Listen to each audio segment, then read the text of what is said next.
I can hear you. Okay. Yeah, thank you for the introduction. The sound is not the greatest, however, it should work. Hopefully, can you hear us as well? I hear you perfectly. Okay. I don't know how to improve my signal. I didn't see you. Oh, no. Yes. Okay. Can we start? Sure. Okay. So we are here to speak about Tyre24 and specifically to the plans of Tyre24 in Italy. Mm-hmm. Agatha sent me some interesting topics. So if you want, we can start with them. Yeah, sure. So I don't know. Have you guys introduced each other already, or do you know who I am about my background, or should I give you some information?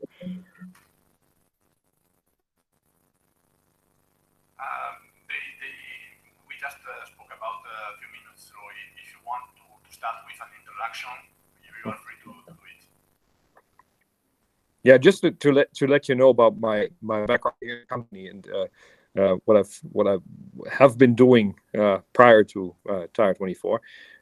I joined the company side of AG in April of 2019, so about 1.5 years ago, and I assumed the role of COO here in the management team.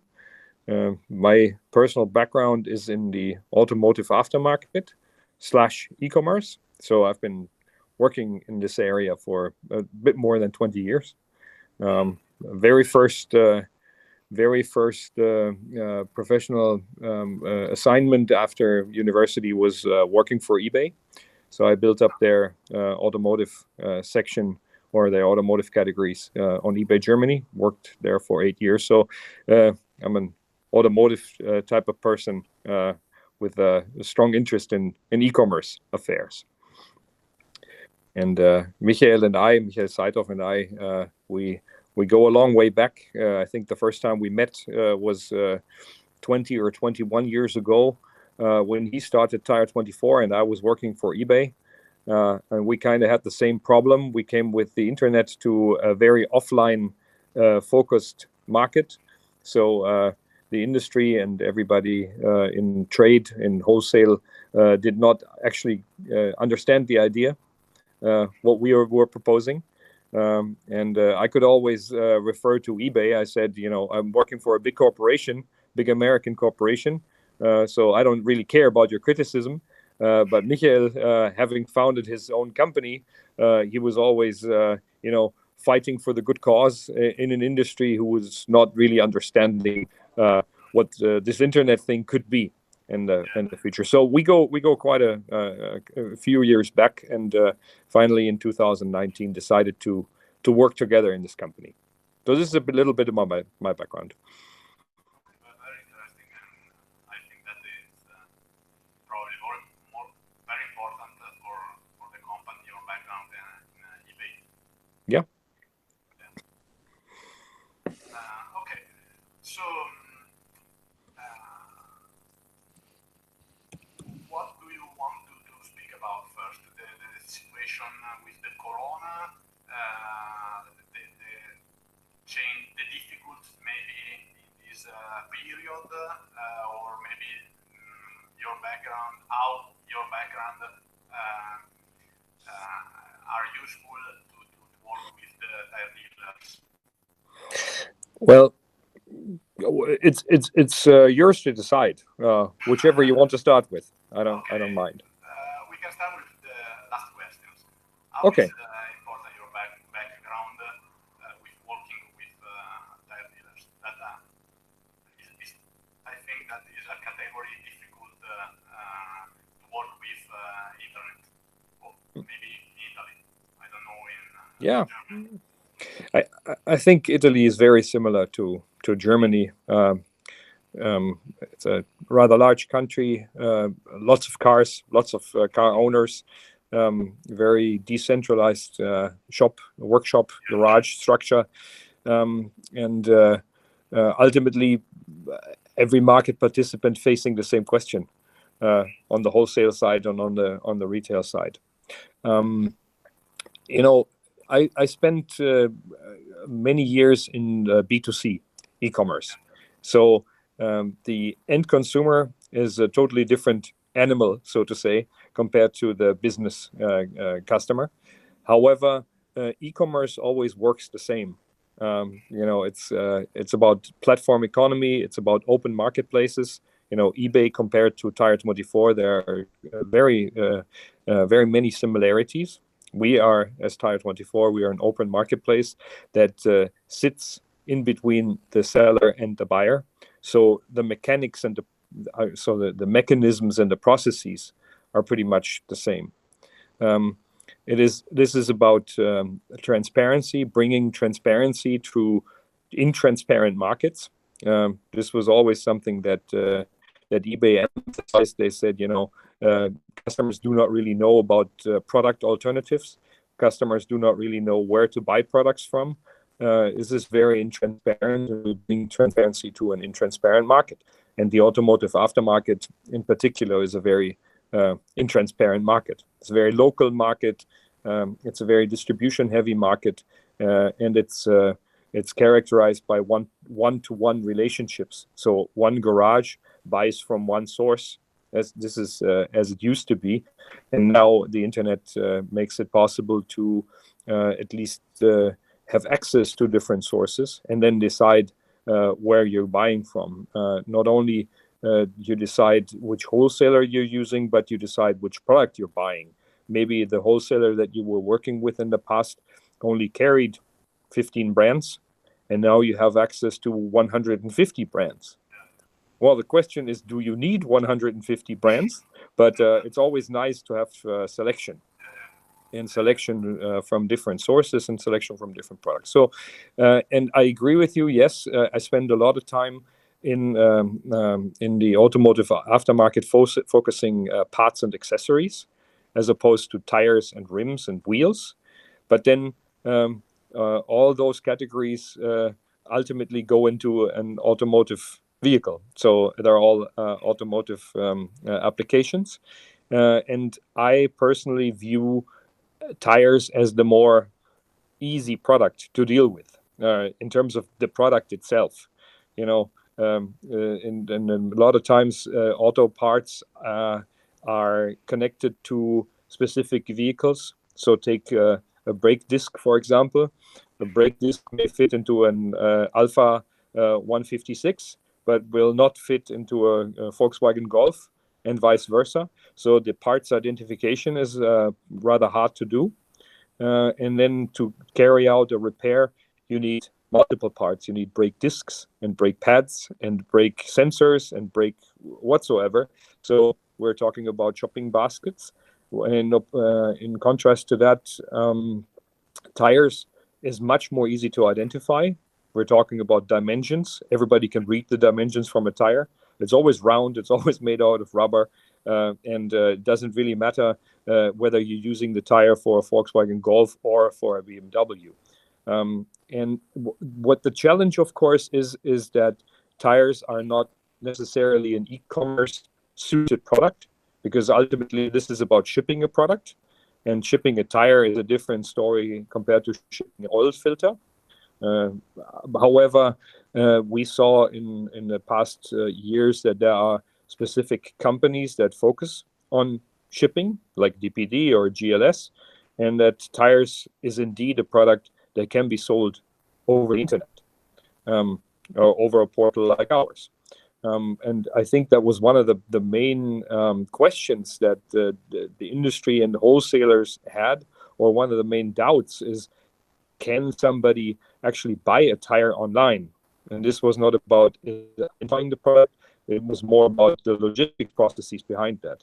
But I think we proved in our history that this is indeed very much possible to do so. Now, I kind of developed a deep knowledge in the tire industry or the tire wholesaling process. Of course, you're dealing with different players as opposed to auto parts, but in the end, the mechanics or the mechanisms are the same. So now, after say 1.5 years, I know my way around the tire industry quite well. But I think what's most important to point out is that we are an e-commerce company, and we just happen to be in the automotive aftermarket. And what's most important about our business approach is that we are experts in developing e-commerce ecosystems, and those e-commerce ecosystems being very suited for the automotive aftermarket, for parts and for tires. And this is the much different approach if we were an automotive company that are trying to develop e-commerce know-how. This is a totally different game. And our e-commerce know-how is there, our industry know-how is there, and ultimately with Michael and myself and a couple of or many of our colleagues who share the same background, this is a very good situation to move things forward in the future. I think what's very important here is our industry that we are talking about is very much about relationships and trust. So you have to know people, you have to know the companies, you have to know the networks, who's dealing with who, who's connected to whom. And I think this is one of the secret ingredients for Tyre24's success in the past, is that relationship building was always very, very big on our agenda. Like whenever I talk to Michael, he says, I know him from 10 years back. I know this guy from 8 years back. I know his boss used to be working for this and this company. So this is a lot about relationships, and relationships ultimately lead to trust. And of course, you have to trust an online portal to do business with. And of course, there are some examples where trust is sometimes not very easy outside of our company. You know, you hear a lot of stories, companies saying we want to partner with Amazon, and ultimately Amazon says, we're not your partner. You're trying to pave the way for us, and once you do that, then we take over the business ourselves. This is about relationships, trust, and partnerships that we are building up. And I'm very happy that this is an environment that we have. Without the trust, we will not be able to do this job. And for Italy especially, and that is true for other countries as well, we have native-speaking staff on board that interact with the players in the market. And the Lieferanten managers, or the supplier managers, and the sales guys and the support guys who speak the language, who are native speakers, because ultimately all business is local, and it starts with the language and understanding the culture. So this is what we really focus on.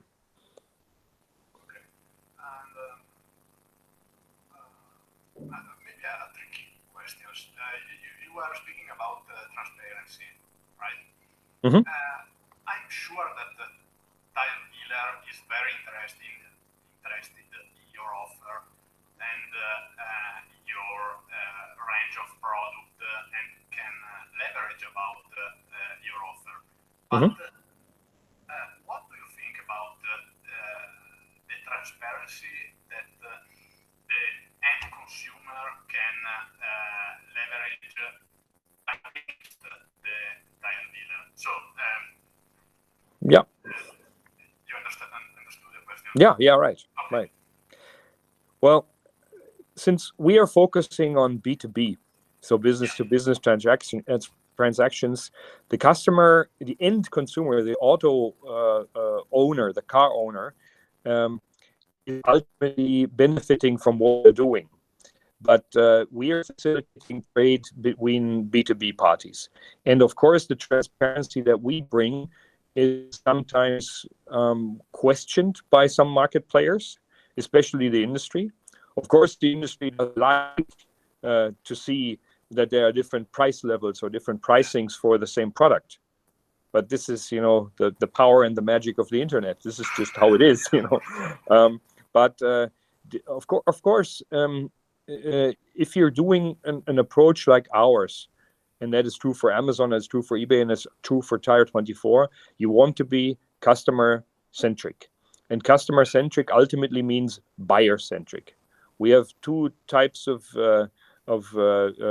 businesses that we do our business with. So one is the customer, the buyer, the garage, the service station. That is the customer by definition. And the wholesaler who offers their inventory on Tyre24, they're the partners. Yes, you could also call them customers, but I tend to call them our partners. Whereas the other group is called the customers. And then if you want to be customer centric, you want to provide the best offer, the best environment for this customer group. And what this customer group values a lot is transparency. Transparency in terms of what the different product alternatives are, what the different price levels are, what the different availabilities are, which, of course, on the partner side, on the seller side, brings some challenges. If you are a wholesaler who has been doing local business and you know all your customers, and whichever price you give them is the price that they accept because they don't have any alternative. This is offline trading, and now there's an online portal who says we have 10 different alternatives you can source from, and those 10 different alternatives have 10 different prices. And those prices only may differ by, say, 10 cents each. But there is price transparency. And this of course, brings a bit of turmoil to the market, because everybody is thinking about the good old days, when the internet was not there and trade used to just happen as it happened. But this definitely needs adjustments, and this needs adjustments in technology and processes, but ultimately it needs adjustments in the mindset. How are you going to go about the market? Whenever you talk to businesses and outside of what we are doing, and they're saying, Amazon is really putting a lot of pressure on us, I tend to say, yeah, but that's just how it is. Are you going to keep complaining about this, or are you going to do something about it? And for a local business to do a partnership with Amazon, of course, is a bit tough. But for a wholesaler to do a partnership with Tyre24, and us discussing what the options are, what the benefits are, and what the challenges are, we are very open about the challenges. Then this could lead to a change in the mindset and in a change of how business is being conducted, I'd say. Transparency, of course, we're dealing with an old-fashioned industry. Let's face it. Tires is an old-fashioned industry, and it is in America they say it's an old boys industry. So everybody knows each other, and deals are being made by the fireplace or on the golf course or something like that. Big industry players. And whenever there's change is not necessarily perceived as good. When I was working for eBay, we had this one saying that said change is good. So whenever something changes, you have to perceive it and embrace the change. But a lot of people tend to say change is not good. I want to keep things going as they are. And of course, that is something that this whole business, this whole environment, this vertical industry has to understand. But again, I would like to try to emphasize that we perceive this as partnerships. We have developed a system with Tyre24 that is apparently very valuable to the customer, to the buyer. And that brings you a lot of benefits and opportunities, even as a seller, as a partner. But develop these opportunities together with us, and then you see where this is going. And we have seen quite a few businesses who were very small in their traditional way of doing business that grew very big using Tyre24. because they understood the opportunities and the benefits. And then, of course, you see some companies who are very large in their traditional industry who have still a very hard time using our system because they're still maybe not the right mindset or maybe not the right priority towards this online channel. And I think in the beginning of 2021, we should not discuss about e-commerce in general, whether it's there, whether it will stay, whether it will grow or something. It is there, it will grow, and you better use it. Otherwise, you're going to be left out in the cold, so to say. So this is what I keep saying. What's very important for us always is that we are not moving into a market saying this is our house and our rules and you better play by our rules, otherwise you'll have a big problem. We'll always try the partnership approach where we say, okay, this is the system, we know this industry is working like this and like that, and we're trying to set a new stage for them, and we can develop this stage together. In terms of the transparency for the end consumer, yes, of course, you use the internet to get a good deal. Nobody uses the internet to pay more than they would pay in the store next door. Nobody does that. You do it because you get the variety, you get a better price, and better is a matter of definition. Sometimes people say better starts with 50% or even more in savings. Some say 5% is fine. That is fine because the 5% probably is just the overhead that is being taken out of the product, the distribution overhead, because it's a cost saving for the seller as well. He has less cost involved with selling online. Of course, the end consumer, when he buys tires online, wants a good deal as well. That good deal, but is always connected to a local fitting service. So that's the beautiful thing about a tire. You can send a tire to an end consumer, but the end consumer can not do anything with it. He needs a partner to get it on the car. And that brings us back to this ecosystem and partnerships. Because without the garages, who are our customers, our buyers, but they are being the sellers to the vehicle owner, without them, this whole industry doesn't work. And will never work in the future. There will never be a situation where the end consumer can do something themselves. So yeah, this is pretty much my take on transparency. But I think that this transparency can also bring benefits to even the industry, where they say, okay, who are our competitors? What are they doing? What are their price levels? What are their product ranges? How is the acceptance of certain products? And these are information that we collect on a daily basis, and we're happy to share this information with the market players. All you need to do is ask. Whoever asks gets an answer. But this transparency can help you understand the market better. That's again my take. That's very interesting. So, what's the vision of Tyre24 for next, 5 years, 10 years? How will be the market, in your opinion? So if you break down our activities on an international scale, we are a German company. Germany is the strongest market. However, outside of Germany, there are some focus markets where we see our model working extremely well, or surprisingly well. And those markets are Austria and France and Italy. And we see nice traction in Benelux. We see interesting developments in Spain. So I think our model has very, very high potential to be as successful in Germany, in other countries as well.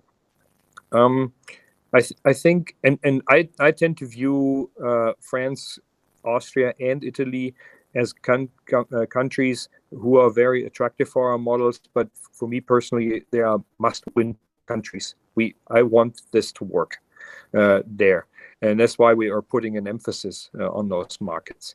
I think the digitalization, and I'm not talking about Industry 4.0 and all these fancy things. I'm talking about e-business and e-commerce. So what we are doing, I view as digitalization. The digitalization in the workshops and garages will increase dramatically, and that is because of biology. The new guys who are in charge of repairs, they are digital natives. Everybody has their smartphone. Everybody has their Facebook account. Everybody is getting booking their holidays online. So those guys, everybody's sending emails. Those guys know. And a question that I sometimes get is, why are they using your portal? And I say, just because it's there, because it's possible. You use things because they are possible.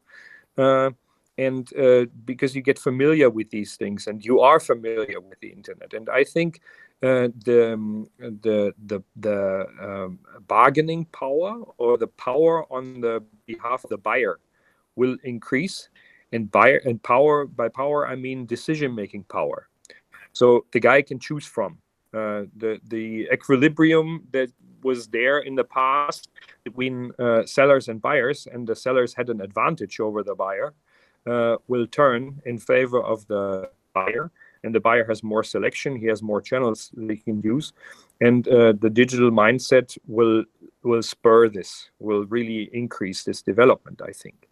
And this is where I see a lot of potential for growth for models like us, that they are using these platforms. And ultimately, there's this paradigm: whoever has the buyers will have the sellers. If we can increase the buyer base, which I'm very positive that we can, we'll have the seller base. And we already have a solid seller base, and that will most likely develop even better. I think in the overall industry, apart from digitalization, will get more challenging. Selling tires, or the general automotive aftermarket, will face some challenges down the road, where we see the first signs already. With COVID, people tend to drive less. Most likely there's more home office, where people are saying, I don't need a company car. Stuff like that. Traveling habits will change, and right now we can't move as we want to. So this brings a big challenge and obstacle to what we're doing. So we'll see where tire trading in general is moving, because tire trading is closely tied to mobility, and if mobility changes and the options to be mobile, we'll see about that. And in the overall aftermarket, of course, you have these new technologies coming up with electronic vehicles, with predictive maintenance, with computers that look like cars, like Tesla. We'll see what a Tesla will do when it comes to tire changes or tire buying, probably, and more complexity to the vehicles, which may bring an advantage to the franchise dealerships and a disadvantage to the independent garage, because you need information, you need computers, you need the tools and everything to service these cars, and all the warranty discussions that we have. Of course, those discussions, I think, are being held differently in different countries. Germany, us being this auto nation and very bureaucratic and sometimes very pessimistic, saying, "Oh, this is going to be really, really bad for everybody and bring big changes." I don't know how the discussions are going in Italy and in other countries, but it will be. It will differ from geography to geography. It's a matter of infrastructure. It's a matter of readiness. And I think in countries like Poland or the Ukraine or wherever, or Spain, we have a different discussion, a much different discussion, because of the car park that is there. But in the end, my take is that a car will always have wheels. So as long as it's not flying, it will have wheels, and the wheels will be made out of rubber, and these wheels will be traded by traditional wholesalers, maybe new wholesalers, maybe there are new market entrants, and you will always need a garage to help you with a tire service. But everything else would mean looking into the crystal ball and predicting the future. Yeah. Yeah, but I think the internet is just getting started in our industry, whereas in other industries, if we were talking about fashion or how people are booking their vacation, that's a completely different discussion. Here, it's very early stage. Years in advance in respect with us, I suppose. Yeah. They are forward. Okay. And you mentioned the corona. What are what the corona caused in our market and for Tyre24? Sorry. Mm-hmm. Well, of course, last year has been a roller coaster ride, even for us. When we had a very ambitious plan for last year, and that plan was drafted prior to Corona coming over to Europe. And the beginning of the year, so the year can be really separated into different, like not only quarters by the calendar, but different phases that we were facing last year. So the first quarter was working as we had it planned. It was a good start into the year. It was good. COVID hit Germany late March, sometime in March, and everything was turned upside down. People didn't know how to deal with this, and in our industry, it was the same thing. Numbers really went down. Numbers went down, and we thought, "Wow, is this the end of days?" We'll see for our business. Then there was the spring business in Germany. I'm talking especially about the German market. Easter coming up, better weather. You had the summer tire season kicking in around Easter. The numbers picked up again, and the numbers picked up and stayed at the level that we were hoping that they would reach prior to, inside of our plan. Ever since this Easter time, ever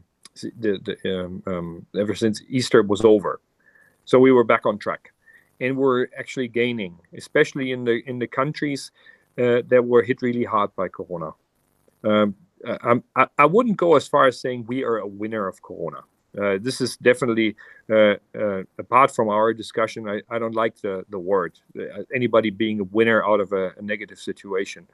However, we did not suffer from this situation, and apparently we brought opportunities and benefits to markets who are really hit hard by Corona. France, who were facing the most cases in all of Europe for quite some time, is really, really working well. Italy is working well. And my personal guess or conclusion from this would be if a market is undergoing a bigger change with factors coming from the outside that the market does not really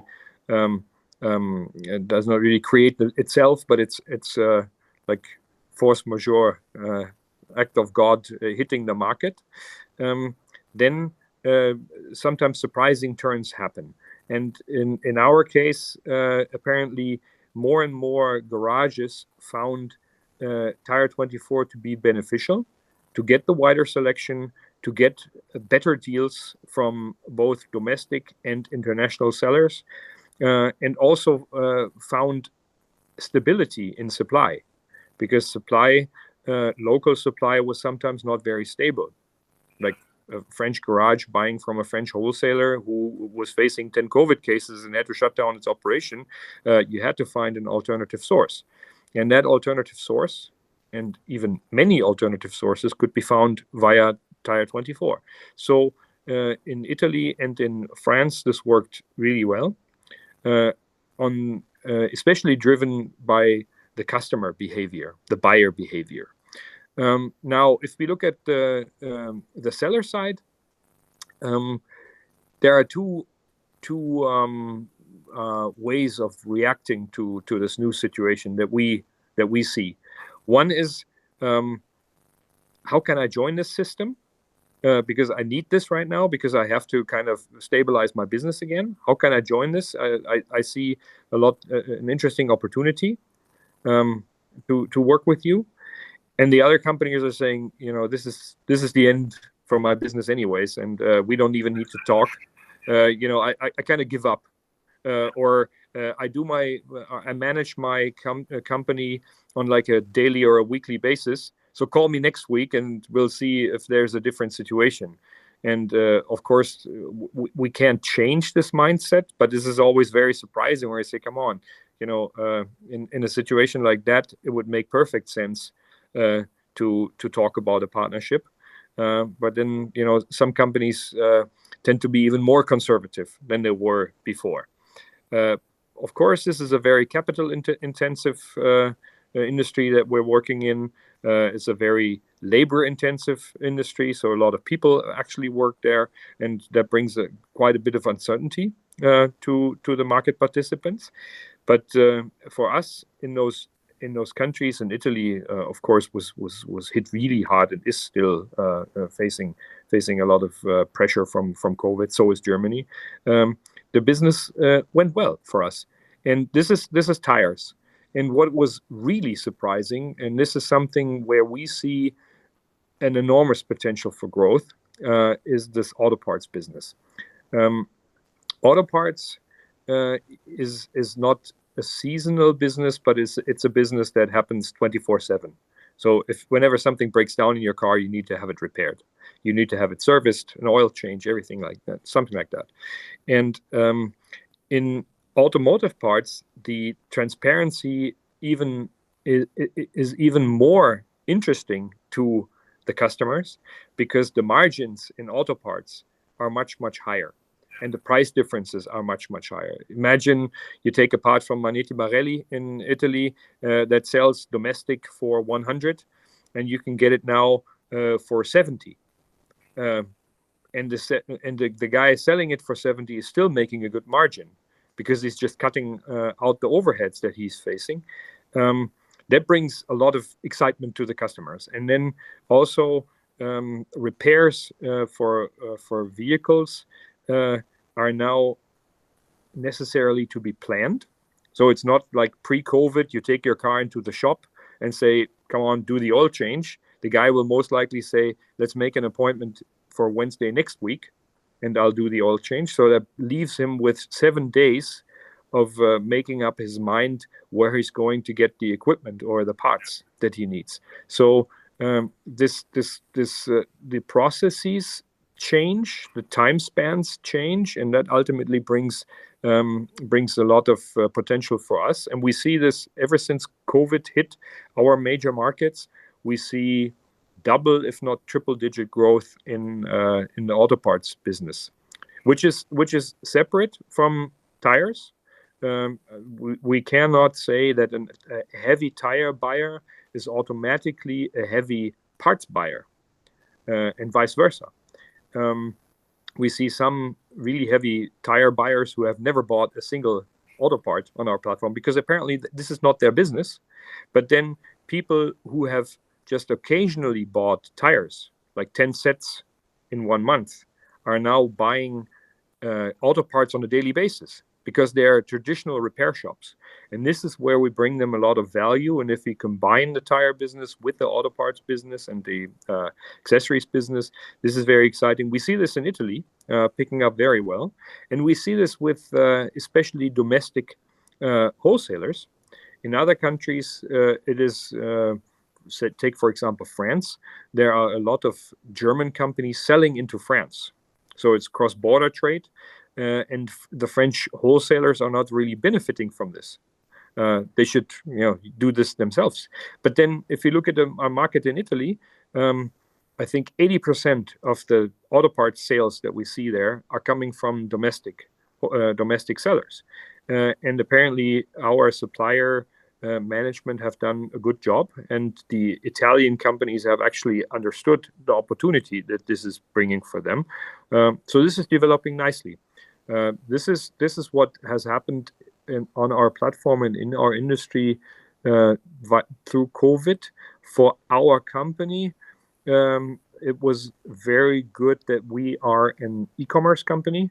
We can work from home, and we started working from home in March, and this has stayed ever since. So we have flexible workspaces, either from home or in the office. We have plenty of space here in our headquarters, so our overall business, our way of doing business here internally has not suffered at all, and this is something that we are very glad about, of course.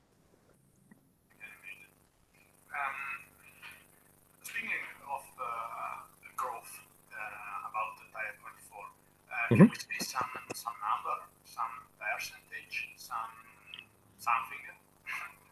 Yeah. So if we take tires and we speak about overall growth for 2020, it was growth as it was expected in the single digits. So single digit percentages given COVID and given the overall situation. So it was along the lines of 5% in a market that is pulling back. If you see the numbers from the different industry players, or they show red signs, and ours are black. In parts and accessories, we had months where we were growing overall by more than 60%, and in some overall growth throughout the year was more than 40%.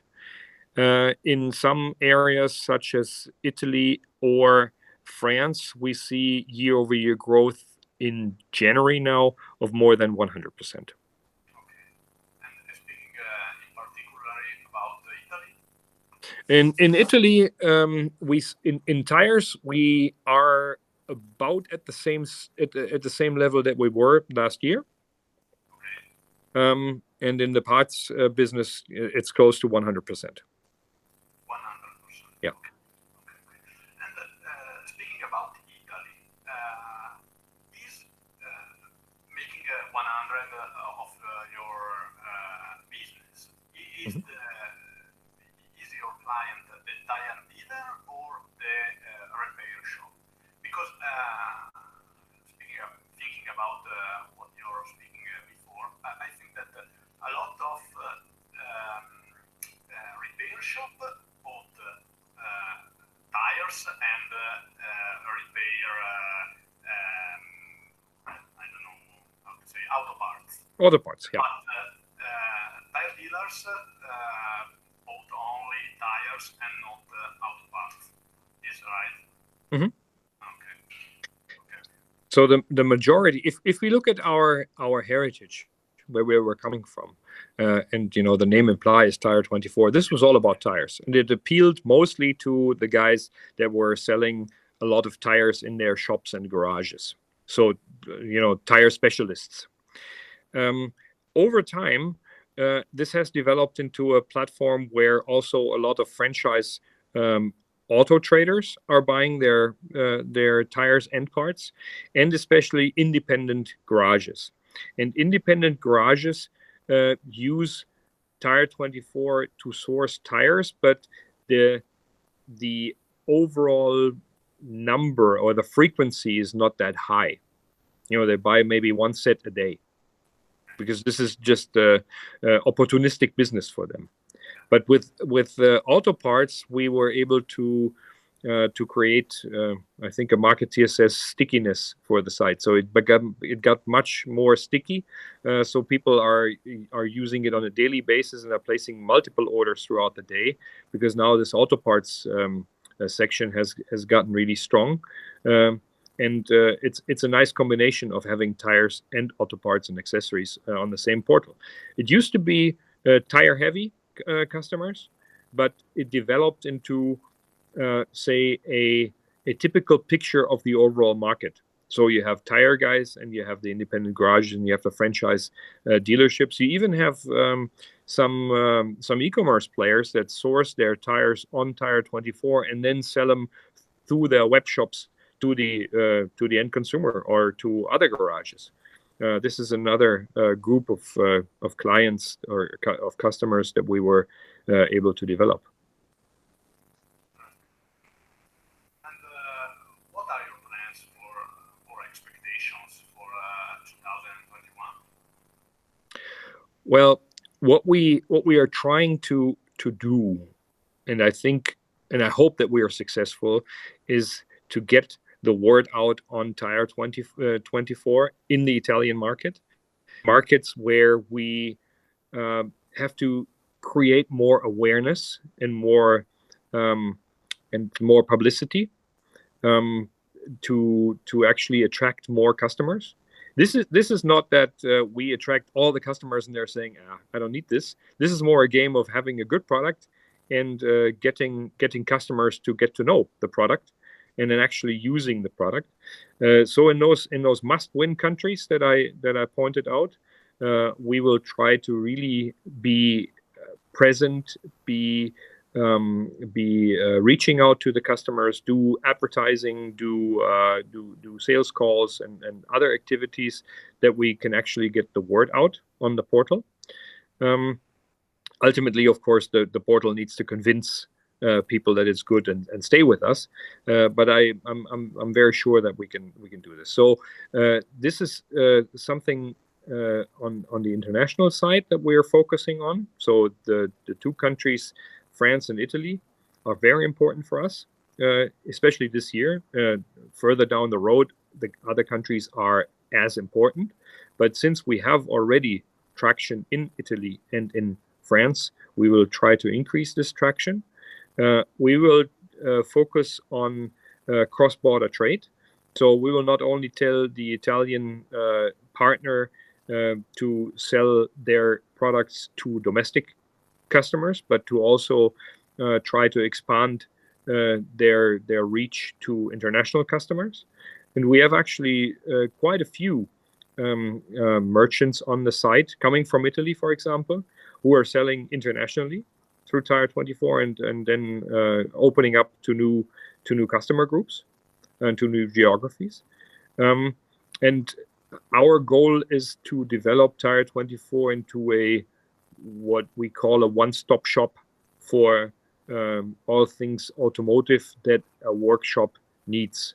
So maybe even tools and other accessories, the oil, stuff like that, that you need to run a repair shop. We have to be best in class in tires, no doubt about it. This is our DNA. We have to put together an auto parts assortment for also Italy and expand that where everybody says, I find what I'm looking for, and this is actually bringing a lot of benefit to my business. Cut partnerships with guys that really know their way around service. So who actually have the items they are selling, who are storing the items they are selling. So your traditional wholesalers. I'm a big fan of reaching out to the wholesalers, telling them the story, and finding a solution how to work together. I don't want to make e-commerce guys bigger than they are. You know, we could talk to the typical e-commerce players and say, how about we work together? I want to work with the traditional industry, as long as the traditional industry wants to work with us. And this is, you know, we're reaching out to them, talking to them about these partnerships that I pointed out, and ultimately trying to reach this one-stop shop goal that we're jotting out here. We have a couple of projects that are very interesting already on our board, and we're planning with these topics. It is too early to talk about them for the Italian market. We are rolling them out to the German market first. So just to give you an example, we are preparing a fulfillment service for some industry players. So if you say, I have interesting products, say some sensors for tires, but this e-commerce thing, I don't know how to do it. We can help you. We will provide you probably with fulfillment services. So we're storing the sensors. We're probably programming the sensors. We're sending them out on behalf of the manufacturer. Something that, for example, Amazon does with their fulfillment services. We can do that too, because again, as I said, we are talking about a very traditional market. And even if they want to do e-commerce, that doesn't necessarily mean they can do e-commerce. So we need to help them a little bit. So this is some new initiatives that we have, but one of the most important things will be strengthening our core product and getting the word out into those interesting markets like Italy. Okay. And another question. You said before that Tyre24 is a company made of people in which relations are very, very important. I completely agree. One method, one way to develop the relations before Corona were the trade fairs. What do you think about, in your opinion, about trade fairs with coronavirus? They will be back. They will be back in 10 years. I don't know. What do you think? I personally hope that they will be back and that they will be back soon. Not because I want to, run around a big tire and touch it myself to believe that it's actually there, but no, it's about meeting people and talking face to face. This is what I always liked about these events. And as Tyre24, we have been exhibiting at all these important Bologna, or we've gone to Madrid or Paris or Frankfurt. So all these things we were very supportive of. Now they're not there anymore, and I'm not a big fan of these virtual fairs that people are doing right now. Well, there's no other option but to do this.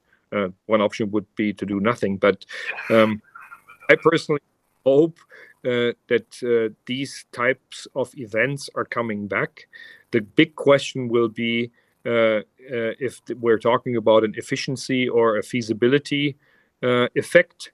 Events and fairs are very costly, and the question is, will these costs still be able to cover by the companies, or be willing to cover by the companies who are doing who are being the exhibitors at these fairs? Will they have enough funds in their marketing mix to do this? But I personally hope so, and I think that we'll have physical events again. They could be smaller, probably, like regional events, maybe driven or wholesaler driven. We see this in auto parts already, like this big company Stahlgruber from Germany, who is the biggest trader, wholesaler of auto parts. They're doing their own fairs. They're not going to Automechanica, but they're doing their own fairs together with the industry. So something like that. Maybe there will be a Tyre24 fair one time in Kaiserslautern. I don't know. But getting back to this personal network, I think this is important. Just doing calls that we are doing, or clicking on LinkedIn profiles and writing people messages, that's nice for the moment. But then this is people business. What is your opinion on this? From my personal point of view, I completely agree with you. I don't like so much the digital trade fairs, the digital appointment. I think that it's better to have a real chat and maybe to eat something together in a very Italian way, if you want. But I don't know. I think that yes, last week the Tire Cologne stopped the 21 Mm-hmm. For now, they programmed the 22 and without prompted. So in next year, for now, there will be 2 trade fairs. I don't know honestly if one of them there will be one of them next year. We will see. I think that I hope so, but I don't know. Yeah, there are still a lot of uncertainties. People are talking about the vaccination of the public and getting down the incidents and everything. But as we just saw in Australia, everybody thought it was over, and they had the big tennis tournament, Australian Open. Everybody was going there, and then 5 people got coronavirus, and the whole thing. So this is a roller coaster still, and. But I personally hope that it is possible to meet, to have conversations like that at a trade fair or at a personal meeting, because in the end, you can get much more across to your to the other party than just talking to a screen. And I'm personally a bit tired of talking to screens. I completely agree. Let's hope for the better. Yeah, sure. Okay, I'm okay. I finished my questions. So if you have something to add, I'm here. If not, I'm okay. I think we touched pretty much all the topics that you sent prior to the to our meeting. This is pretty much all I wanted to get across. It's good.